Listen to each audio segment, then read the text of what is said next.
Matapos ang sagutan kay Senador Ping Lacson, si Justice Secretary Boying Remulla naman ang nakabangga ni Senador Dante Marcoleta. Kinwestiyon ni Marcoleta si Remulla kung bakit kailangang ibalik ang ill-gotten funds ng isang akusado para mapasama sa Witness Protection Program. Narito ang agenda report ni Dexter Ganibe ng Abante.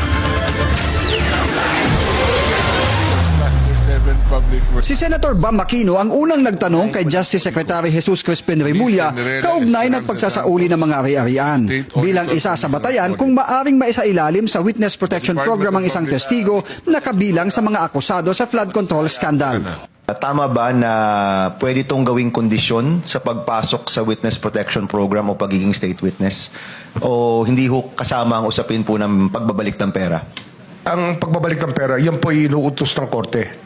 Pero para ho makita natin ang good faith ng isang testigo, isang tanong po yan na binibigay natin sa kanila.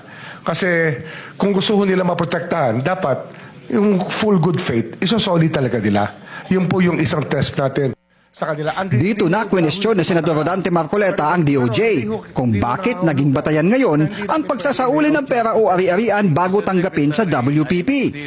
Pero nilinaw ni Remulla na hindi requirement ang pagsusoli ng pera o ari-arian para maging state witness. And there is a process. In the process, restitution is not one of the requisites. That correct? Opo, pero if it's in terms of this case being a financial crime, sir, this is a crime against the financial status of the Filipino people, of the Philippine Republic. I think that it's just right. Mr. Secretary, are you amending the provision of No, the law? sir.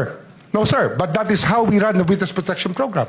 Lalong uminit ang sagutan nang sabihin ni Marcoleta ang proseso ng criminal prosecution at ang civil liability ng isinasakdal at ang pagsusoli ng ninakaw na pera o ari-arian ay mangyayari lamang niya kapag napatunayan na. Goodwill and sincerity should be done para itest.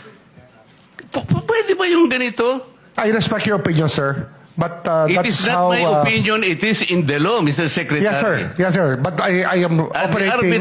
The arbiter Sir, is can I the speak, law. sir? May I speak, sir? Yes, you I'm are operating from the vantage point of the reason behind the law, sir. What is the reason behind the law? So that we can get justice, and justice can only be attained if there is restitution. So that is the principle behind all of these things that we are talking about now. Mr. Secretary, restitution will come after. It cannot be. Sir, it can come before or after, sir. It can come before or after. You cite the law that it come before. Wala nga po sa batas eh. Huwag Sir, po ninyo babaguhin ang batas, Mr. Secretary. We are operating on a unique set of